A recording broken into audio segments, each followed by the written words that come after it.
Aha ni muri zone Kinindo kwibarabara ryitiriwe mu Migwa, aho uhashitse wakirwa n'umunuko w'amazi y'imyanda uva mu mazu ahubatse ya INSS. Abene gihugu twaganiriye bahaba bavuga ko bamaze kurengerwa n'uwo munuko kuko umaze igihe kinini kandi babimenyesheje INSS ntihagire ico ikora. Kuri biragaragara n'amazi ya toilette kuko odere iza samaze bavuga ngo bava mu bikoni cyangwa mu biki. Ibi bintu tubayemo nabi gose kandi igihe kirekire ko niho twirirwa niho dukorera nico gituro nga vraiment iyo odere y'aha hantu tugeze ahantu n'amagara yacu ngariko ararahungabana gose.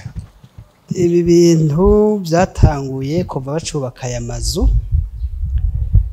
mu bisanzwe twaranabibabwiye kuva bacubaka aya mazu muri INSS. Ikintu baheruka kugira vuba uko bagiye baragerageza baracangura amazi yava mu matwarete n'amazi yava mu maevier de cuisine. Ubu rero bitwa ko bagerageje ariko n'ubundi haracatanga umwuka mubi ntihamota neza na bukebuke. Ubusabahoza ko babandanya basaba INSS gutunganya neza uko iyo mishafu yogenda itabanje kurekurirwa mu mifurege. Twese dusaba nka leta yo dufasha nuko yobwira bene ababijejwe ayo mazi bakagira bakayaha yende nzira. Yego aho kurekurira amazi muri kanivo bogira ikinogo fosse septique bikagumamwo vyuzuye bakazana vya biduga vyo kuvidanja.